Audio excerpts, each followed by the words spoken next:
Assalamualaikum warahmatullahi wabarakatuh. Halo, apa kabar sahabat sejuta kisah?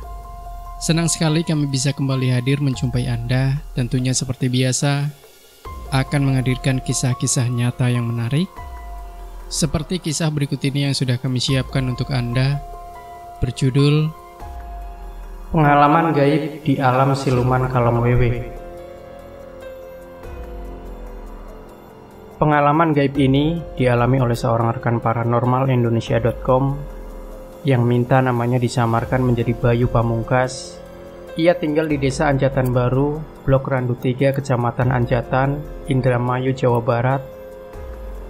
Bayu Pamungkas ini pernah masuk ke alam siluman Kalong Wewe yang lebih dikenal dengan sebutan Wewe Gombel. Berikut ini adalah pengalaman gaibnya yang dituturkan pada paranormalindonesia.com. Setelah pindah ke rumah baru, aku tidak menyadari kalau tanah yang kutempati masih bagian dari pekarangan Wana Gombel yang terletak tidak jauh di belakang rumahku. Meskipun banyak orang yang cerita tentang keangkerannya, namun semua itu hanya kuanggap fenomena biasa dan merupakan romantika kehidupan. Suatu ketika, malam Jumat Kliwon, ketika sedang wiridan, aku mencium bau wewangian yang menusuk hidung. Semakin lama terpaannya semakin keras, disertai angin menghembus dingin kuduku. Tiba-tiba lampu di ruangan mati, padahal tadi pagi baru diganti. Aku segera bangun dari tempat duduk dan bergegas keluar ruangan. Bau wangi itu terus membuntuti kemanapun aku melangkah. Dalam kebingungan, ku baca istighfar beberapa kali, kemudian bergegas masuk ke dalam kamar dan segera kuhempaskan tubuh ini di pembaringan. Tapi tiba-tiba lampu kamar mati pula tanpa sebab yang jelas. Keadaan ruang kamarku pun jadi gelap gulita. Ketika hendak bangun, tubuh ini serasa ditindih makhluk raksasa yang tubuhnya dipenuhi oleh bulu-bulu seperti gorila. Dengan sekuat tenaga, aku berontak melepaskan diri dari cengkeraman makhluk aneh itu. Namun sia-sia belaka, walau tenagaku seakan tersedot habis, tetapi cengkeraman itu masih membelengguku. Dalam keadaan yang lemah, kupusatkan konsentrasi pada satu titik, yaitu kekuatan Tuhan, dan kubaca ayat kursi disertai mantra kulhu geni sebanyak 3 kali. Kemudian kuhentakkan tenaga gaib yang kuciptakan sendiri dan keluar dari dadaku. Aneh, makhluk itu tampak terpental ke tembok dan lenyap berbarengan dengan lampu kamar yang kembali menyala. Sampai jam 24.00 aku masih belum bisa tidur karena memikirkan kejadian yang baru saja ku alami. Akhirnya aku putuskan untuk melakukan wirid khusus, meminta petunjuk pada Gusti Allah dengan media tasbih keramat pemberian seorang kiai. Setelah aku wirid dalam kamar selama kurang lebih 2 jam, baru aku mendapatkan petunjuk berupa suara gaib. Bayu, datang ke Wana Gombel. Sudah saatnya kamu mengenal dimensi gaib. Carilah pengalaman di sana. Esok malam adalah hari yang baik memulainya. Demikianlah kata-kata itu jelas terdengar di telingaku. Kemudian aku bangkit dan lampu pun kunyalakan. Setelah pikiran terasa tenang kembali dan aku minum segelas air putih, ku coba untuk mengingat-ingat pesan gaib tadi. Dan kubuka sajadah yang aku gunakan untuk wiridan tadi. Ternyata ada benda gaib berbentuk anak panah milik tokoh dunia pewayangan Prabu Sri Kresna yang bernama Cakra Wicaksana. Keesokan harinya, aku mempersiapkan dengan puasa sunnah dan mewiridkan Ya Allah tiada henti di setiap kesempatan. Setelah sholat malam, segala persiapan aku bawa termasuk doa keselamatan.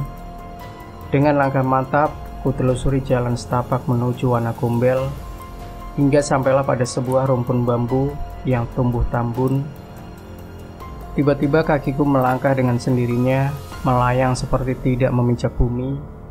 Aku terus saja berjalan. Samar-samar suasana yang gelap berangsur-angsur menjadi terang benderang. Pohon-pohon yang lebat tiba-tiba tampak samar. Kemudian semuanya sirna dan membentang suatu pemandangan yang indah. Di hadapanku tampak sebuah istana yang berdiri megah, sebesar Masjid Istiqlal bertingkat 2 dan berselimut kabut tipis. Hatiku tersentak kaget ketika di depan gapura masuk dijaga sepasang raksasa betina yang gemuk dan seram. Tidak salah lagi, itulah Wewe Gombel. Maaf, bentuk payudaranya yang besar sampai sebatas pinggang. Tapi aneh, kedua makhluk itu seakan-akan tidak mengetahui kedatanganku. Dan benar, saat aku lewat di depan mereka, kedua makhluk itu tidak sedikit pun bergerak. Mereka terus saja memandang ke depan. Cepat-cepat aku masuk ke gerbang istana tanpa menoleh lagi ke belakang. Tiba-tiba saat akan memasuki istana, aku mendengar lagi suara gaib yang menuntunku. Bayu, sebelum kamu masuk, katakan dulu apa keinginanmu. Batinku menerawang, tanpa sadar aku berkata setengah berbisik, aku ingin ilmu dan rizki yang berguna untukku dan orang lain, serta keselamatan lahir batin dunia akhirat. Setelah berkata demikian, tiba-tiba aku sudah berada di dalam istana. Ternyata tempat itu dihuni oleh berbagai makhluk gaib yang bentuknya aneh-aneh, tapi kebanyakan berwujud Wewe Gombel. Ada pula yang berwujud manusia biasa dengan pakaian serba putih berjubah. Aku terus berjalan masuk ke dalam istana. Di tiap-tiap sudut, aku lihat berbagai aktivitas makhluk itu. Ada yang sedang bercengkrama, ada yang sedang tiduran, dan ada pula yang sedang bermesraan layaknya manusia di alam nyata. Sampailah aku di lantai 2. Kulihat banyak kamar dengan warna pintu berbagai ragam. Aku bingung mau masuk ke kamar mana.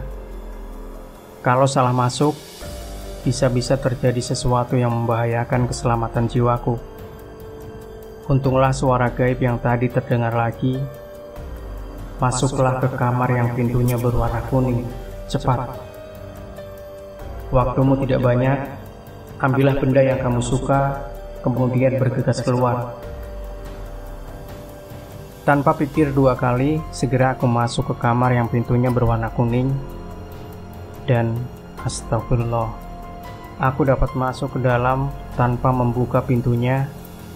Kulihat pemandangan yang mendebarkan di depan mataku.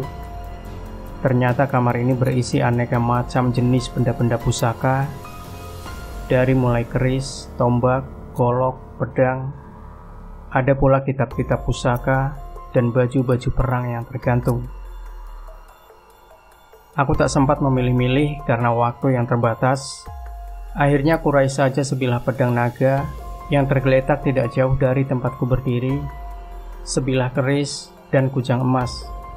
Aku buru-buru keluar karena suara gaib itu memperingatkan aku agar cepat-cepat meninggalkan istana siluman itu. Tiba di luar istana, kulihat langit agak gelap seperti mau hujan. Tiba-tiba langit seperti pecah bersamaan dengan suara gemuruh dan kilat yang menyambar-nyambar, dan kulihat di atas langit muncul perahu raksasa, bentuknya seperti kapal besar, sangat mengagumkan. Aku terus berlari keluar gerbang istana, sementara para siluman Wewe Gombel tetap tidak bisa melihatku. Tapi hidung mereka tampak mendengus-dengus, mungkin mencium bau wangi pusaka yang kubawa dari istana mereka ini. Tiba di luar gerbang telah menunggu seorang berjubah putih. Cepat, kemari Bayu. Selimut kabut yang ada di tubuhmu akan segera lenyap. Seluruh siluman sini bisa melihatmu, dan itu akan sangat berbahaya. Teriak pria berjubah itu sambil melambaikan tangannya. Ambil pusaka cakra dan tempelkan ke keningmu, cepat, perintahnya lagi. Tanpa basa-basi, aku keluarkan cakra bintang, kemudian kulakukan sesuai petunjuknya, dan sungguh ajaib. Tiba-tiba alam menjadi gelap, dan aku sudah ada di pinggir rumpun pohon bambu di pekarangan Wana Gombel. Setengah berlari aku meninggalkan Wana Gombel dengan menyelusuri jalan setapak dan sampailah di belakang rumahku. Tiba-tiba terdengar lagi suara gaib itu. Bayu, hati-hatilah dengan pusaka-pusaka itu. Kau telah mengambil 3 pusaka ampuh. Aku termenung mendengar kata-kata itu. Bergegas aku masuk ke dalam kamar dan kuperiksa pusaka-pusaka tersebut. Dengan hodam ayat kursi dan surah An-Nas. Dengan mata batin, kulihat hodam pusaka kujang di dalamnya. Terdapat gambaran seekor harimau loreng. Sementara keris berhodam Raja Wali dengan kedua cakar yang siap menerkam pula. Tiba giliran pedang bergagang naga. Tak terlihat apapun, hanya bau cendana yang kian menusuk hidung. Akhirnya aku coba untuk mencabut dari warangkanya. Dan betapa terkejutnya aku ketika tiba-tiba api, entah dari mana datangnya, menyambar tembok sampai hangus. Pengalaman gaib yang aku alami ini semakin menambah pemahamanku terhadap alam gaib, bahwasanya Allah yang Maha Besar telah menciptakan alam gaib dan isinya, di samping alam nyata yang kita diami ini. Demikian sahabat sejuta kisah. Jangan lupa berikan komentar Anda, like, share video ini, subscribe channel Sejuta Kisah, dan kembali nantikan kisah-kisah nyata terbaru dari kami setiap harinya. Sampai jumpa. Wassalamualaikum warahmatullahi wabarakatuh.